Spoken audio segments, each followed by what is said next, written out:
Hello, welcome to Kevlar's Quest, a morning life podcast. I'm Kevin Ijezi. Today's quest is why winning isn't always easy and losing isn't always bad. Why winning isn't always easy and losing isn't always bad.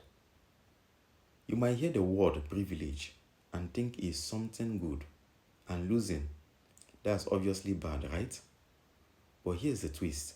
Sometimes losing comes with hidden perks, and those perks can actually make it harder for people to succeed. Now that sounds strange, but let me explain. If you want to win in life, whether that means reaching a goal, building a career, or just doing something big, you have to be ready to pay the price. And that price is usually more than you expect. You will spend more time, more energy, more money, and make more sacrifices than most people around you. That's just how it works. Winning often means overpaying. But here's but but there's another but there's another cost that is not talked about enough. And that cost is giving up the comfort that comes with losing.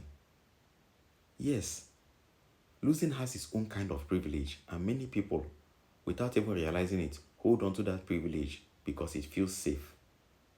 One big perk of losing is sympathy. When you are struggling, people tend to be more supportive than understanding. They will listen to your story, offer comfort, and route for you. They'll be rooting for you to win. But once you win, that support often fades. People assume your success is enough to make up for any pain or stress you've been going through or that you went through.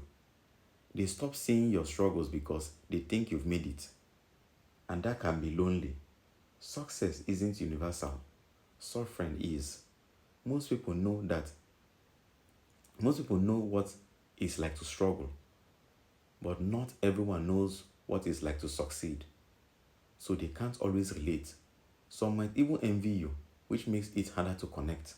In fact, some people would rather stay in the struggle than risk losing their current relationships or support systems. They might even hold themselves back on purpose so they don't outgrow the people around them. It's not always conscious, but it happens.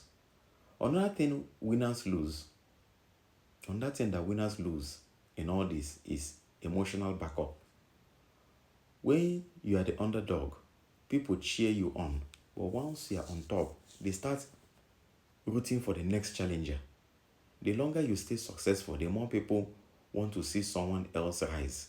The underdog becomes the hero, and the winner becomes, well, just the one to beat. And, and here is something else. When you are still chasing a goal, you get to dream. You get to imagine how great life will be once you make it. That hope can be powerful, but once you reach the goal, that dream disappears.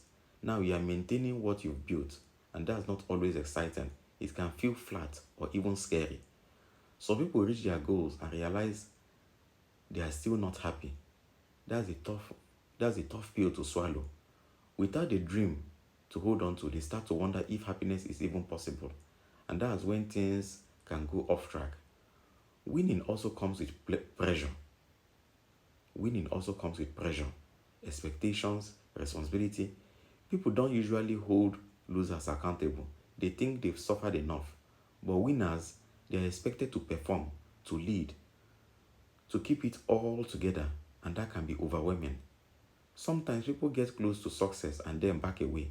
They sabotage themselves. Why? Because success can shake up everything: your lifestyle, your relationships, even how you see yourself. It's easier to stay in the comfort zone and keep dreaming than to face the reality of change. So here's the big idea. Losing has its comforts, but if you want to win, you have to be willing to let go of those comforts. It's not easy. It's not always fun, but it might just be worth it. Why not find out what you are truly capable of? Okay, that's our quest for today. Please subscribe, like, and share. Someone out there needs to hear this message. Maybe someone like you. Let's spread strength and clarity to those navigating this journey. We'll talk more in future episodes. Let me know your thoughts. Thanks for listening and take care.